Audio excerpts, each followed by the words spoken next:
La diabetes mellitus es una enfermedad grave muy frecuente hoy en día. El número de casos ha crecido exponencialmente en las últimas décadas, en paralelo con el aumento de los casos de sobrepeso y obesidad y con el cambio en nuestra manera de alimentarnos y en nuestro estilo de vida. Hace miles de años que conocemos esta enfermedad. Los primeros registros datan del año 1550 a.C. en Egipto. También se han recogido datos en India, en la antigua Grecia, en el mundo moderno, y así la diabetes ha llegado hasta nuestros días. Al mismo tiempo, también las estrategias de tratamiento cuentan con una larga trayectoria. Se empezó a centrar el tratamiento de la diabetes en la alimentación y el estilo de vida, después con el desarrollo de los fármacos y con el descubrimiento de la insulina a principios del siglo XX, se enfocó ahí en ese abordaje farmacológico, y ahora estamos retomando el valor de la alimentación y el estilo de vida en el tratamiento y la prevención de la diabetes. La diabetes es una enfermedad metabólica causada por los niveles elevados constantemente de glucosa en sangre, de glucemia, que se deben a una falta de producción de la hormona encargada de su utilización, la insulina, o a una mala actuación de la insulina. La diabetes es el extremo de un espectro de alteraciones que se van sucediendo en el tiempo, que comienzan con una mala utilización de la glucosa por parte de las células, con niveles altos de glucemia, de glucosa en sangre, con una resistencia a la acción de la insulina y finalmente con el debut de la enfermedad, la diabetes. Característicamente se manifiesta con tres signos: la polidipsia, polifagia y poliuria, que quiere decir beber mucha agua, comer mucho y orinar mucho. Son los signos clásicos de la diabetes, pero en un gran número de ocasiones no se manifiesta así. La diabetes da la cara de una manera muy vaga y confusa, con malestar general, fatiga, cansancio, confusión, dolor de cabeza, malestar digestivo, diarrea. Así que hay que estar muy atentos y, algo muy importante, hacer análisis de sangre, idealmente de una manera periódica y regular, para comprobar que nuestros niveles de azúcar en la sangre están dentro de los márgenes de la normalidad. La diabetes incluye dos enfermedades: diabetes mellitus tipo 1 y diabetes mellitus tipo 2. Como comparten características clínicas, síntomas y malestares, se engloban dentro de una enfermedad, pero es muy importante entender que estos dos tipos son realmente dos enfermedades, con dos mecanismos distintos de desarrollo. Es muy importante entenderlo para poder abordarlo adecuadamente y poner los medios correctos para prevenirlas o para curarlas. La diabetes mellitus tipo 1 es una enfermedad autoinmune que se produce por la destrucción de las células del páncreas especializadas en la síntesis, en la producción de la hormona, la insulina. Por eso la diabetes mellitus tipo 1 se caracteriza y se debe a una falta de producción de insulina, a niveles bajos de insulina, porque nuestro cuerpo no lo está produciendo de manera adecuada, porque están dañadas las células del páncreas encargadas de ello. La diabetes mellitus tipo 2 es una enfermedad en la que no falta insulina.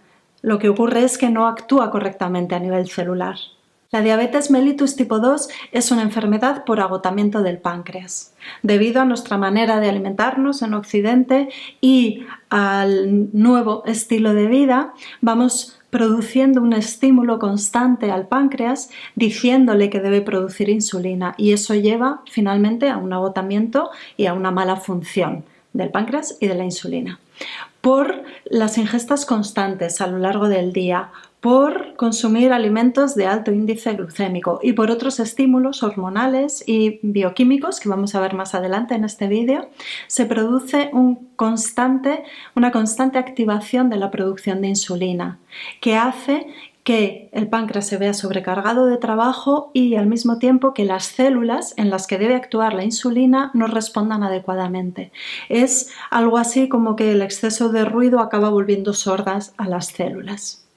Así como la diabetes mellitus se debe a una falta de insulina y por tanto el tratamiento debe ser aportar esa hormona ausente, la diabetes mellitus tipo 2 es una enfermedad por el estilo de vida y por eso el tratamiento debe ir enfocado ahí, a mejorar la alimentación y el estilo de vida. La insulina es una hormona asociada a la abundancia de energía. Por eso tiene las siguientes funciones. En cuanto a los hidratos de carbono, la insulina lo que hace es favorecer la entrada de glucosa a las células y almacenar el superávit en forma de glucógeno, cadenas de glucosa en el hígado y los músculos, o en forma de grasa en el tejido adiposo.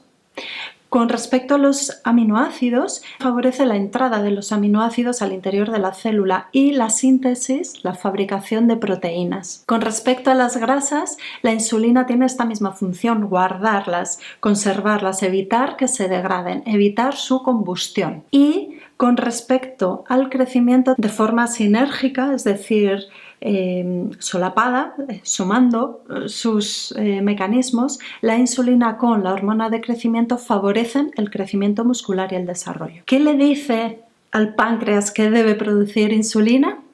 Pues son, como digo, situaciones de abundancia de energía. La ingesta es la principal señal que activa la síntesis de insulina. En general, el comer cualquier alimento ya va a activar la producción de insulina y en particular, sobre todo, los alimentos ricos en hidratos de carbono y específicamente los de alto índice glucémico y los alimentos ricos en proteínas, en aminoácidos. Los alimentos ricos en grasas producen una elevación mucho más sutil, más tenue de la producción de insulina. Y luego hay otro estímulo que es muy importante y es el estímulo hormonal. Hay determinadas hormonas que van a activar la producción de insulina. Unas hormonas tienen que ver también con la ingesta de alimentos, con la comida, y son hormonas gastrointestinales, como la gastrina, el péptido inhibidor gástrico, muy importante, la colecistoquinina. Estas hormonas activan la producción de insulina en un mecanismo anticipatorio a la llegada del alimento para prepararnos a la mejor utilización de los alimentos. Y en otra vía, otras hormonas no relacionadas con la ingesta activan también la producción de insulina y estas hormonas son la hormona de crecimiento, las hormonas del estrés, el cortisol y la adrenalina, y hormonas sexuales como los estrógenos y la progesterona. Por eso, teniendo todo esto en la cabeza, ya podemos entender cómo la alimentación, la actividad física y la gestión del estrés van a ser los pilares fundamentales para el tratamiento, para ayudar a mejorar o incluso a curar la enfermedad y en la prevención de la diabetes mellitus tipo 2. La diabetes mellitus tipo 2 es una enfermedad de nuestro tiempo. Guarda una relación directa con la alimentación y el estilo de vida, como digo, y con la obesidad. La obesidad es el principal factor predisponente para desarrollar diabetes mellitus tipo 2 y con la inflamación. La inflamación es uno de los pasos necesarios, imprescindibles en el desarrollo de la enfermedad y las moléculas proinflamatorias que se liberan en la grasa abdominal elevan la producción de insulina y con esto ya se inicia toda la cascada que lleva al desarrollo de la diabetes. Obesidad e inflamación son dos problemas muy comunes hoy en día, sean claramente visibles, como grados elevados de obesidad, pero también un exceso de peso menos marcado y la inflamación visible, patente, manifestada con dolor, con molestias, con limitación funcional o esa inflamación subclínica que no se ve, pero va mermando toda nuestra salud y nuestro bienestar. La gravedad de la diabetes tiene que ver con las consecuencias a largo plazo de todo el daño que hace la glucosa elevada en sangre en las paredes de los vasos sanguíneos. Ese es el principal mecanismo que lleva a una retinopatía, a una lesión de la retina y ceguera, a lesión de los vasos del sistema nervioso central con pérdida de memoria a corto plazo, la falta de foco, de concentración, el dolor de cabeza, vasculopatía, daño de los vasos sanguíneos del corazón, las arterias coronarias, con todas las consecuencias que esto puede tener en la salud cardiovascular. Daño en los vasos sanguíneos de los riñones, con la nefropatía, que es muy típica de la diabetes. Daño en los vasos sanguíneos de los nervios periféricos que conducen a una neuropatía y daño, alteración en la sensibilidad, en la propiocepción, dolor de las extremidades. Daño en los vasos sanguíneos de los miembros o de las partes más distales de nuestro organismo, las más alejadas del centro, con lesiones por ulceración, gangrena y a veces incluso la necesidad de hacer amputaciones de dedos, de manos, de pies. Es una enfermedad muy grave que afecta mucho a la salud, al bienestar, a la calidad de vida y afecta a un gran número de personas. Por eso el control de la glucemia, de los niveles de glucosa en la sangre y el control de la inflamación son importantísimos para prevenir todo este daño en todo el organismo que produce la diabetes mellitus. El tratamiento de la diabetes mellitus tipo 2 está centrado en la alimentación y el estilo de vida.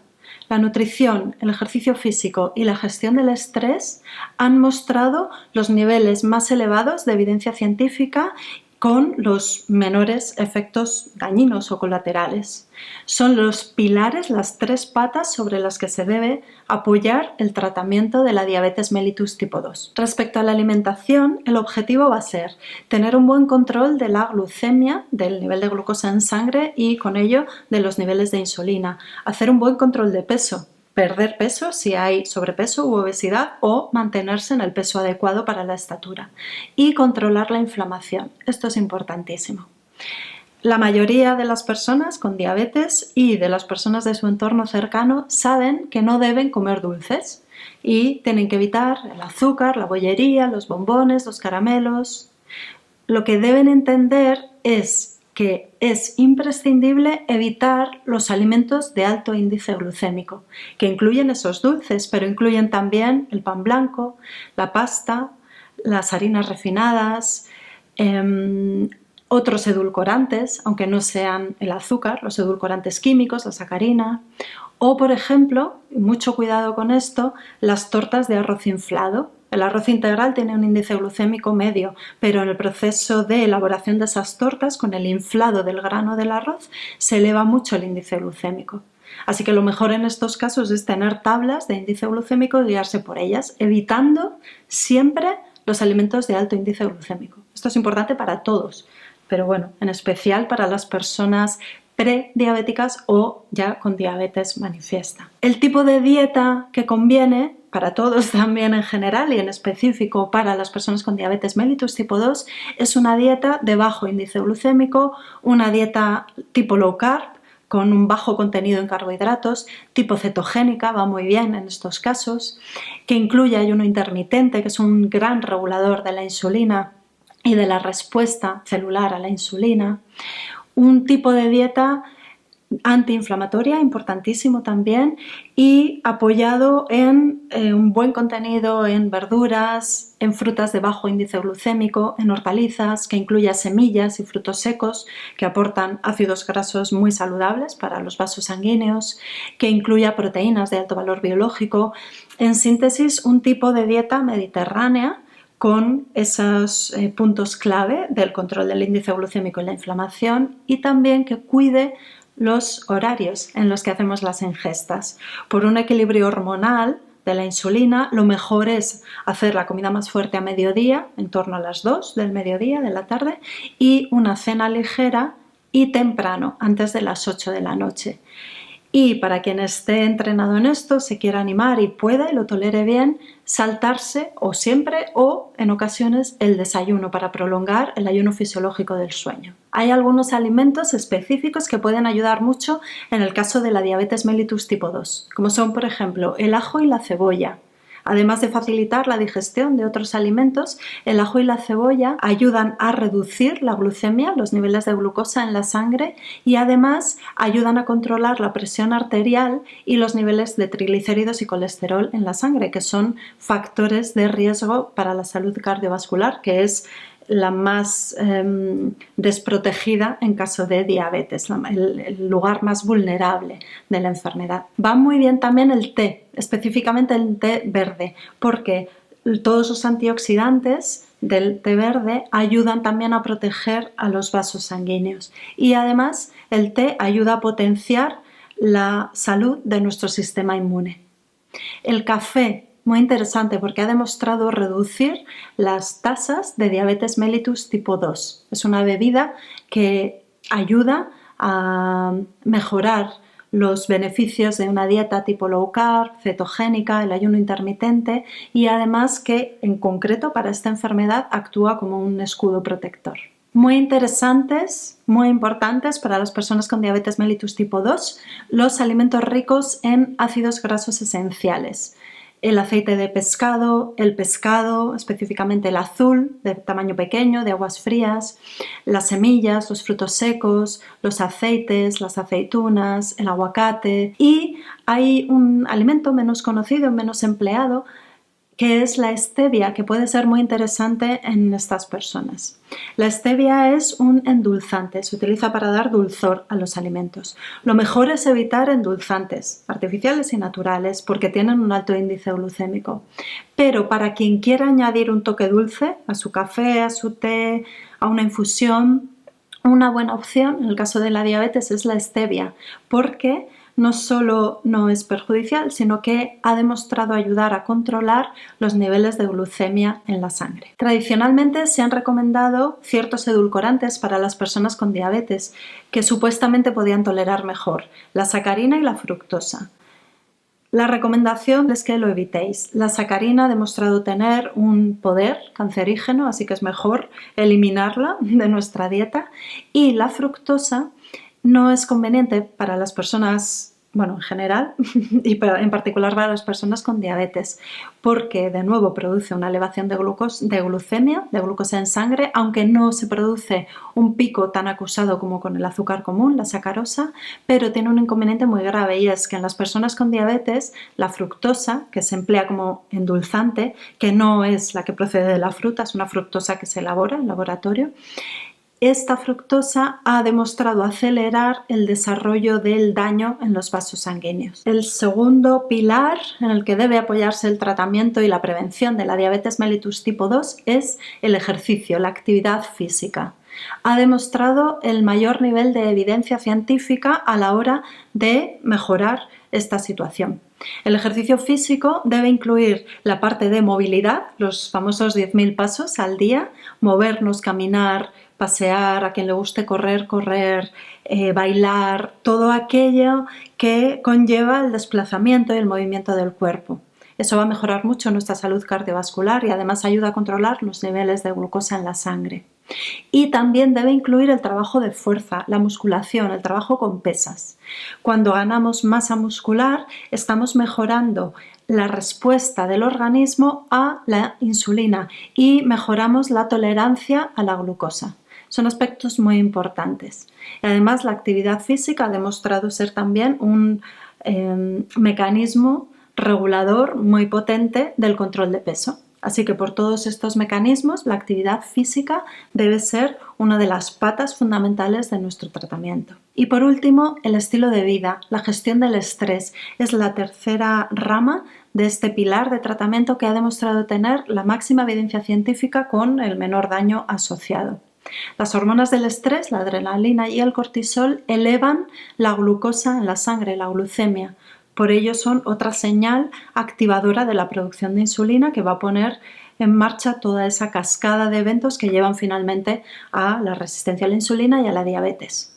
Por eso hacer meditación, relajación, técnicas de respiración, incluso un hobby, descansar, escuchar música agradable, escribir, todo aquello que nos ayude a calmar la mente y a llevar mejor las situaciones cotidianas que nos pueden poner en estrés, son importantísimas estrategias para ayudar a prevenir y a mejorar la diabetes mellitus tipo 2. Luego, por supuesto, aparte de esta tríada de las tres patas de la nutrición, la actividad física y la gestión del estrés, contamos con otras herramientas. La suplementación con vitaminas, minerales, nutrición ortomolecular, un montón de complementos, en particular va muy bien la vitamina C, el ácido alfa-lipoico, pero hay muchos otros. Los fármacos y la fitoterapia, el uso de plantas medicinales, también están ahí para prevenir y para ayudar a mejorar la diabetes mellitus tipo 2. Requieren personalización y asesoramiento por un profesional competente. No hay que automedicarse o autosuplementarse. Todo esto es algo que hay que llevar a un profesional y en la que tenemos que tener el asesoramiento particular.